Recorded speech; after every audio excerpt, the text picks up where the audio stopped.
കഴിഞ്ഞ ദിവസം നമുക്കൊരു ഹൗസ് വാമിംഗ് ഉണ്ടായിരുന്നേ. ഹൗസ് വാമിംഗ് നമ്മുടെ ചിന്നുവിൻ്റെ കെയർ ഓഫിൽ വന്നതാണ് കേട്ടോ. അപ്പോൾ പുള്ളിക്കാരുടെ കോളേജിൽ പഠിപ്പിച്ചുകൊണ്ടിരുന്ന മാഡം കോളേജ് മാറിപ്പോയി, എന്നാലും ഇപ്പോൾ പുള്ളിക്കാരനെ ഹൗസ് വാമിംഗ് വിളിച്ചിട്ടുണ്ടായി. അപ്പം സ്ഥലം വരുന്ന തൊടുപുഴയ്ക്ക് അടുത്താണ്. തൊടുപുഴയാണോ അങ്ങനെ അവിടെ ആ ഒരു ഏരിയ ആണ് കേട്ടോ.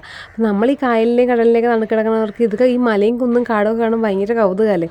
അപ്പോൾ എനിക്ക് ഭയങ്കര ഇഷ്ടമായി. അപ്പോൾ കുറച്ച് നമുക്ക് ഇനി അങ്ങനത്തെ വഴികൾ, ഈ റബ്ബർ തോട്ടമാണെങ്കിൽ പോലും അതിൻ്റെ ആ ഒരു 4-4:30 ആകുമ്പോൾ തന്നെ ആ ഒരു ഏരിയയൊക്കെ നല്ല ഇരുട്ടാവും പെട്ടെന്ന് തന്നെ. നമ്മുടെ ഇവിടുത്തെ പോലെയൊന്നും അല്ലല്ലോ. അപ്പോൾ ഞങ്ങൾക്ക് പിന്നെ വഴിയും വലിയ നിശ്ചയമില്ല. ഗൂഗിൾ മാപ്പ് നോക്കി പോയി കഴിയുമ്പോഴത്തേക്കും നമ്മൾ ഊട് വഴി കൂടി കയറ്റി കൊണ്ടുപോകുമല്ലോ.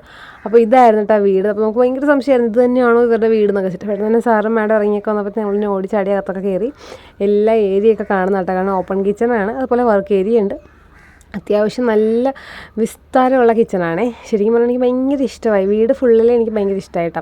അതെന്ന് വെച്ചാൽ മൂന്ന് ബെഡ്റൂമുണ്ട്. താഴത്ത് 2 ബെഡ്റൂം, മേളിലൊരു ബെഡ്റൂം, അങ്ങനെയാണെന്ന് തോന്നുന്നു കേട്ടോ. അങ്ങനെയാണ്. അപ്പോൾ താഴത്ത് എല്ലാം ഒരു ആഷ് വൈറ്റ് കോമ്പിനേഷനാണ് വന്നിരിക്കുന്നത്. എനിക്ക് ഫേവറേറ്റ് ആയിട്ടുള്ളൊരു കളറാണ് ആഷും വൈറ്റും കോമ്പിനേഷൻ. നമ്മൾ ചിന്നുവിൻ്റെ പേര് വെച്ചപ്പോഴും ഫുൾ ആഷിലും വൈറ്റിലുമാണ് കൊണ്ടുപോയിരിക്കുന്നത്. മീൻസ് കളർ കോമ്പിനേഷൻ വന്നിരിക്കുന്നത് അങ്ങനെയാണ്. പിന്നെ മേളിലോട്ട് ചെല്ലുമ്പോഴത്തേക്കും നേരെ ഒരു വലിയ ബാൽക്കണി എന്ന് പറഞ്ഞിട്ടുണ്ടെങ്കിൽ ബാൽക്കണിയായിട്ടല്ല, ഓപ്പൺ ടെറസില്ലേ അതാണ്. അപ്പോൾ ഭയങ്കര എന്താ പറയുക, നമുക്ക് അവിടെ നിന്നിട്ടുണ്ടെങ്കിൽ ആ മലയും കാടൊക്കെ കാണാം. അതുപോലെ ഇവർ പറഞ്ഞ ചിന്നുവിൻ്റെ അടുത്ത് പറഞ്ഞാൽ ഇവിടെ നിറയെ എന്തോ വീടിൻ്റെ ബാക്കിലായിട്ട് പുഴയല്ല, നദിയും പുഴയൊന്നും അല്ല കേട്ടോ, തോട്. ഞാൻ കണ്ടെങ്കിൽ എനിക്ക് കറക്റ്റായിട്ട് പറയാൻ പറ്റുള്ളൂ. അങ്ങനെ എന്തോ നല്ല വെള്ളം കിട്ടുന്ന സ്ഥലം ഉണ്ടെന്ന് പറഞ്ഞു.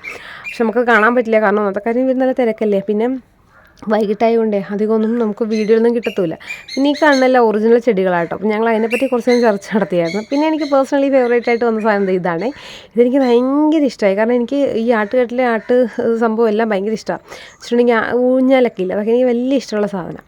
ഇതെല്ലാം കഴിഞ്ഞിട്ട് ഞങ്ങൾ നേരെ വന്ന ഫുഡിലോട്ടാണ്. അപ്പോൾ ഫുഡ് എന്ന് പറഞ്ഞിട്ടുണ്ടെങ്കിൽ ഭയങ്കര വെറൈറ്റി ആയിരുന്നു കേട്ടോ. റുമാലി റൊട്ടിയും പിന്നെ അത് തന്നെ അൽഫാം, ചെറിയ പീസ് ആയിട്ടിങ്ങനെ അൽഫാം സെറ്റ് ചെയ്യില്ലേ. അപ്പോൾ ഞാൻ ആദ്യമായിട്ടാണ് ഒരു ഫംഗ്ഷന് പോയിട്ട് അൽഫാം കഴിക്കുന്നത് കേട്ടോ. അപ്പോൾ എനിക്ക് അൽഫാമും ഈ ചെറിയ ഓംലേറ്റ് ഉണ്ടായിരുന്നു, അതൊക്കെയാണ് ഞാൻ കഴിച്ചത്. പിന്നെ ഈ ദോശയും സാമ്പാറും ചമ്മന്തി നെയ് റോസ്റ്റൊന്നും ഞാൻ കഴിച്ചില്ല, കാരണം എല്ലാം കൂടി കഴിക്കാനുള്ള ഒരു ആവത് നമുക്കില്ലല്ലോ അങ്ങനെ.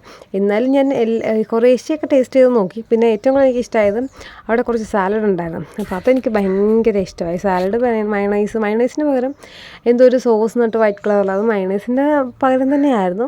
പിന്നെ ഫ്രൂട്ട് സലാഡ്, പിന്നെ ഈ ടീ, ഇതെല്ലാം അടിപൊളിയായിരുന്നു. ഫുഡ് എല്ലാം അടിപൊളിയായിരുന്നു. അപ്പോൾ ഇന്നത്തെ വീഡിയോ ചിത്രങ്ങളെ ബൈ.